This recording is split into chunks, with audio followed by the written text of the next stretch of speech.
Namili na nga yung mga benan ko ng mga ipampapasalubong sa mga naiwan naming pamilya sa India at tuwang-tuwa nga yung benan ko sa mga malls dito sa Pilipinas. Video nga na ito ay papakita ko nga sa inyo ang mga pinamili niya. Dahil nga medyo maulan yung panahon noong nagpunta nga sila dito sa Pilipinas, kaya naman ay wala nga din kaming masyadong option dahil binabaha nga sa iba't ibang mga lugar. Kaya naman ngayong araw ay napagpasyahan namin na pumunta sa mall para mamili na nga ng mga ibang papasalubong. Para kahit papaano nga ay hindi sila masyadong naboboard at kung sakaling maging maganda nga yung mga panahon sa susunod na araw ay hindi na nga masayang sa pag-shopping.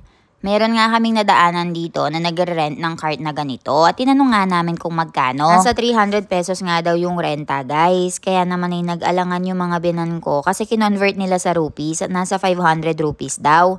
Marami naman daw kami guys, kaya naman ay hahawakan na lang nila pero ang sabi ko ay wag nga silang mag-alala. Same scenario din ba guys kapag pumupunta kayo ng ibang bansa talagang compute ng compute doon sa currency natin, sa currency doon sa bansang pinuntahan nyo. Kasi sila guys medyo naninibago dahil medyo may kamahalan nga sa Pilipinas kumpara sa India. And today nga kasama din namin yung sister-in-law ko at saka si James yung kapatid ko dahil nga wala silang pasok. Pre, tignan mo naman oh. Nakasasakyan siya, oh. Gustong gusto. Nakapanda.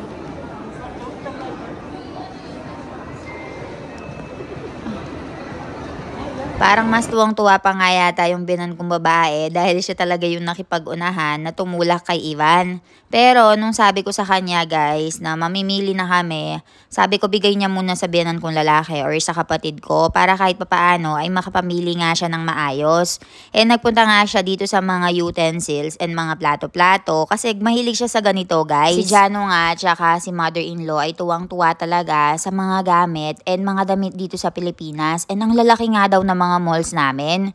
Sabi ko nga sa kanila, hindi pa nga kami nagpunta doon sa SM Mall of Asia. At kung pupunta nga kami doon, ay baka i-wheelchair na namin sila dahil mapapagod talaga sila sa paglalakad. Ang pang baby clothes para kay Gian, yung anak ni JD Boy. So nandito kami ngayon sa baby section. So lahat ng mga family natin, bibilhan natin ng pampasalubong. So ngayon naghahanap na ang binan ko at saka si Gian. So tara, samahan nyo kami. Nagpunta nga yung binan ko dito sa may baby section at gusto pa nga niyang ibili ng damit si Ivan. Pero ang sabi nga namin ay marami na nga ang damit si Ivan at wag na at baka makaliitan na lang niya. Kaya naman ay binilhan na nga lang namin si Giansh dito, yung anak ni J. Boy at pinampasalubong nga yung mga damit at mga pantalon. Nagtagal nga din kami dito sa may baby section guys dahil si Jano din talaga ay nakyukyutan sa mga damitan dito. Ayan guys, pupunta tayo ngayon para bilhan naman ng bag si Hemu Mami. So we'll be going sa bag section. Medyo mabagal. Mabagal lang pag-shopping. Hindi makapag-decide. Maraming magaganda. Medyo mabagal nga kaming mamili guys at talagang nadidistract talaga sila dahil sobrang daming magagandang items at hindi nga nila ito nakikita sa may bansa nila. So nagpunta nga kami dito sa may bag section kasi guys, sikat na sikat yung binan ko sa mga bags niya. Lagi nga kaming nagpupunta ng Pilipinas guys and every uwi namin ay binibilhan nga namin sila ng bag.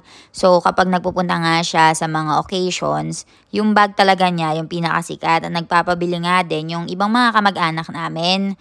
Kaya naman nagpunta kami dito para hanapan nga yung mga nagpapabili and yung mga bibigyan namin ng pasalubong. At nagpunta nga kami dito sa may wallet area and sa bag section. 6 na katao nga yung pagbibigyan namin and maliliit na bags nga lang yung gusto nila.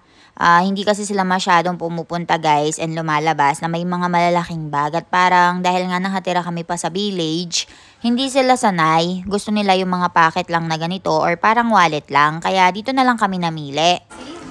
Gusto niya daw to guys. Gusto niya maliit na ganito. This one is good. This color is very good. See?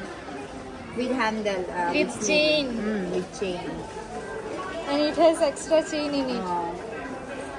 Pagkatapos nga naming mamili ng mga bags, ay saka nga kami dumiretso dito sa may shoe section dahil gusto nga daw bumili ni mommy ng rubber shoes. Sa tanang buhay nga daw niya ay never pa nga daw siyang nagkaroon ng pair of shoes. Kaya naman ang sabi niya, gusto na nga daw niyang bumili ngayon. Kaya naman ang sabi ko sa kanya ay mamili na siya kung ano yung gusto niya. Tinulungan nga namin siya ni Jano na maghanap ng sapatos, yung medyo magiging komportable nga siya at hindi mabigat sa paa. Ang dami nga naming sinuggest sa kanya at ang ending ay napili niya nga ito. Buti na lang guys at napaka-behave talaga ni Ivan. Hindi nga siya nagbubugnot at talagang nakikipaglaro lang siya sa mga tao dito. Medyo nagsawa nga si Ivan doon sa cart na nirent namin kaya naman ay nilalaro siya ng kapatid ko dito. Hi ka. Hi ka sa mga titas. Very, very pretty titas. Oh. Hi, tita. Hi ka. Sobrang nakakatuwa nga din yung biyanan kong lalaki guys dahil napaka-patient talaga niya sa paghihintay sa dalawang babaeng nag-shopping dito. Pagkatapos nga nito guys ay meron pa ngang huling hirit yung biyanan kong babae at nagpabili nga ng mga perfume at saka mga nail polish at ibibigay niya nga daw sa mga kaibigan niya. Namili nga din kami ng mga facial cleanser na dadalhin sa India. Nang okay na nga ay nagyaya na nga ako na kumain at dumiretso nga kami sa Yellow Cab. So, ayan, namimili na si Milan guys for Papa. And si Jano din daw, bibili din daw siya guys, namimili siya ng sa kanya. Pinatry ko nga sa kanila yung mac and cheese at saka yung cheese pizza dito. Medyo wala kasing gaanong option guys, kaya ito lang yung mga pinakain ko and nabusog naman sila. Nagustuhan nga ng binan ko yung pizza at siya talaga yung mahilig sa pagkain ng ganito. Pagdating naman kay Jano ay gustong gusto niya nga yung mac and cheese at iba nga daw yung lasa dito kumpara sa India. Kayo ba guys, kapag namimili ba kayo ng mga pasalubong para sa mga kamag-anak nyo, ano yung usually dinadala nyo at binibili nyo mula nga sa lugar na pinanggalingan nyo?